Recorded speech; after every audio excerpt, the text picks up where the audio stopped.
आपल्या बद्रिकांती पोहे चॅनलमध्ये सर्वांचं स्वागत आहे। तर इथं साहित्य आहे शाबू वड्याचं, ते तुम्हाला समजलं असेल। तर अर्धा किलोला कमी एवढे बारीक शाबू भिजवून घेतलेले आहेत, रात्री भिजत घातले होते। आणि त्यासाठी मी 3 बटाटे घेतलेले आहेत, तसंच 7-8 मिरच्या बारीक वाटून त्याची पेस्ट तयार केलेली आहे। आणि हिरव्या मिरचीचं वाटण केलेलं आहे। त्याच्यामध्ये शेंगदाणे आहेत ते बारीक करून त्याचं कूट त्याच्यामध्ये ॲड केलेलं आहे। चटणीसाठी आपण खोबरं बारीक करून घेतलेलं आहे आणि बटाटे किसून घ्यायचे, त्यामुळे चिकटपणा येतो। तर आता आपण काय करूया, सर्वप्रथम आपली शाबूवडी तयार करण्यासाठी हे दोन्ही मिक्स करून घेतले मी अगोदरच, शेंगदाणे आणि शाबू। आता आपण त्याच्यामध्ये पहिला बटाटा किसून घेऊया। व्यवस्थित दिसत असेल हिरवी मिरची पहिल्यांदा काढून घेऊ।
हा तिसरा बटाटा आहे जो आपण किसून घेतोय, या पद्धतीने तुम्ही पाहू शकता।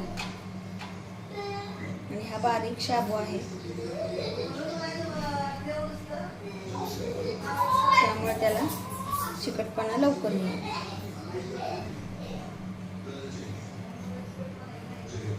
आपण पहिल्यांदाच बारीक शाबूची खिचडी चॅनलवरती दाखवत आहोत। यापूर्वी आपण शॉर्टमध्ये शाबू वड्याची रेसिपी अपलोड केली होती।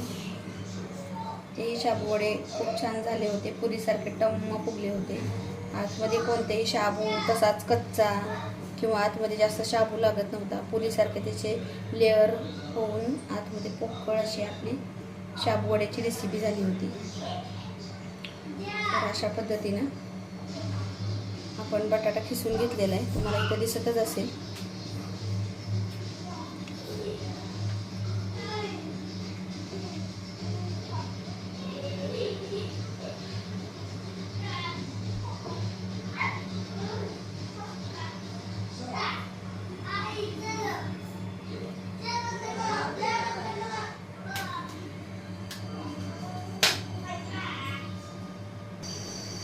यामध्ये आपण एक अर्धा चमचा काय केले साखर ॲड केलेली चवीसाठी।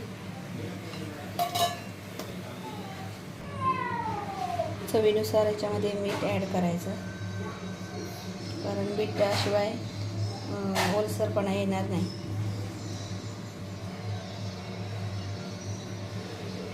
आणि चव ही लागणार नाही. तर 1-1.5 चमचा मी मीठ याच्यामध्ये ॲड केलेलं आहे. तर यामध्ये आता मीठ, साखर, मिरची, शेंगदाण्याचं कूट, 3 बटाटे आणि अर्धा किलोला 1 वाटी कमी एवढे आपण शाबू घेतलेले आहेत.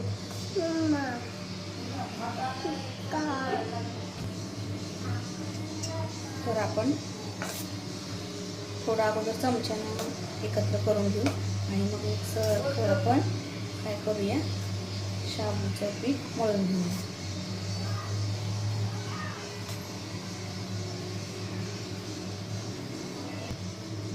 चला आता थोडं मिक्स झालेलं आहे. तर चांगलं पीठ आपण हाताने मळून घेऊ. हाताने मळल्याशिवाय त्याला काही चांगलं बाइंडिंग येणार नाही.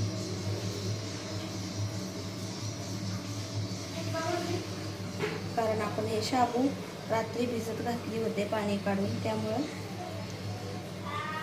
ते लगेच असे मऊ होत नाही.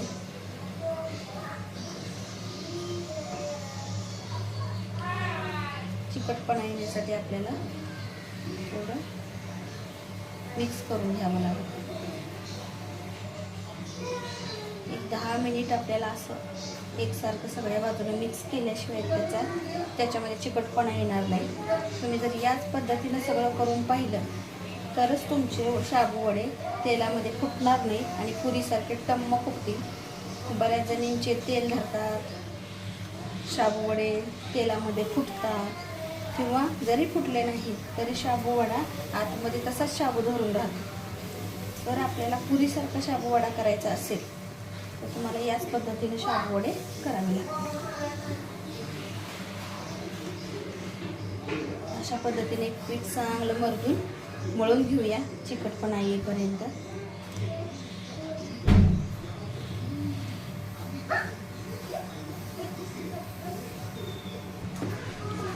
तर अशा पद्धतीने आपण 5 ते 7 मिनिट मळून घेतलेलं आहे. तुम्ही पाहू शकता. तुम्ही याची गोळी घेतली तर ती चांगली गोळी बनली अशी, तर तुम्ही चांगलं पीठ मळून घेतलेलं आहे असं होतं. हाताला कुठेही चिकटणार नाही, काही नाही, आणि अशी हलकी फुल गोळी तयार होईल. तर आता आपण काय करूयात, थोडं रेस्ट करायला ठेवूयात. रेस्ट करून मग आपण याचे वडे करायला सुरुवात करू. तोपर्यंत थोडं झाकून ठेवायचं.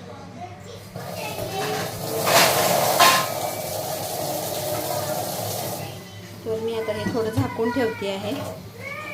15 मिनिटांनी आपण वडे करायला घेऊया.